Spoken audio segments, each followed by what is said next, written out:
Alhamdulillah, assalatu wassalamu ala rasulillah, thumma amma ba'd. Assalamu алейкум, құрметті көрермен, құрметті жамағат. Бүгінгі тақырып жастықтың қадірін қарттық келмей тұрып біл деген тақырыпта. Адам өмірінің ең маңызды кезеңі бұл жастық шақ. Нақтырақ айтсақ, 14 жас боз бала кезеңнен 30 жас жігіттік шаққа дейінгі кезеңді алуға болады. Бұл кезеңде адамның тұлға болып қалыптасуына маңызды рөл атқарады. Адамның жас кезде алған білімі, оқыған кітаптары, естіген немесе жаттаған сөздері, араласқан адамдары, бұның барлығы түгел дерлік оның болашақта тұлға болып қалыптасуына жол ашады. Сондықтан жастық шақтағы уақытты болмашы дүниенің арзан ойын күлкісіне алданбай, тиімді пайдаланып сауапты іске арнау қажет.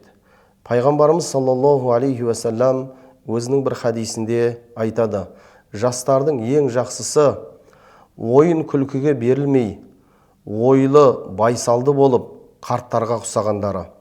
Ал кәрілердің ең жаманы жеңілтектікке салынып, нәпсінің жетегінде кетіп, жастарға ұқсағысы келгендер дейді. Міне бұл хадистен аңғаратынымыз, жастардың қарттарға ұқсағандығы дегені, яғни жас кезінде, бойында күш қуаты бар кезде, жалындап тұрған шағында түрлі нәпсінің қалауларына ерместен, өзінің жастық шағын ізгілікке, тек жақсылыққа, сауапты амалдарға, білім алуға арнаған жас жігітті ардақты пайғамбарымыз осы хадисінде айтып отыр. Қазақ халқында болар елдің баласы 15-інде баспын дер, болмас жігіт 30-ында жаспын дер деген. Әрине, адам уақытын қалай өткізсе де бұл өзінің ерік қалауында. Алайда уақытты текке жұмсау, ол берілген аманатқа қиянат жасау деген сөз. Жастық шақ бұл Алла тағаладан берілген үлкен нығмет, әрі бұл аманат. Ардақты пайғамбарымыз саллаллаху алейхи уассалам өзінің бір хадисінде айтады: пенде 4 нәрседен сұралмай бір қадамда қозғалмайды дейді. Ертең қияметтің күнінде пенде мына 4 нәрседен сұралмай бір қадамда қозғалмайды деген. Бұл 4 нәрсе дүниені қайдан тауып, қайда жұмсағандығы, алған білімімен амал жасап жасамағандығы, өмірін қалай өткізгендігі және жастық шағын қалай өткізгендігі. Міне осы хадистен аңғарғанымыздай, ардақты пайғамбарымыз саллаллаху алейхи уассалам арнайы осы жастық шақты қалай өткізгендігін жайында ертең қияметте пенде сұралатындығын айтады. Міне сондықтан жастық шағымызды болмашы ойын күлкімен, нәпсі қалауларымен өткізіп алмауымыз қажет. Жастық шағымызды тек жақсылыққа, ізгілікке, білім алуға, сауапты амалдарға арнауымыз керек. Ардақты пайғамбарымыз саллаллаху алейхи уассалам және бір хадисінде айтады: 5 нәрсе келместен бұрын 5 нәрсенің қадірін біл деген.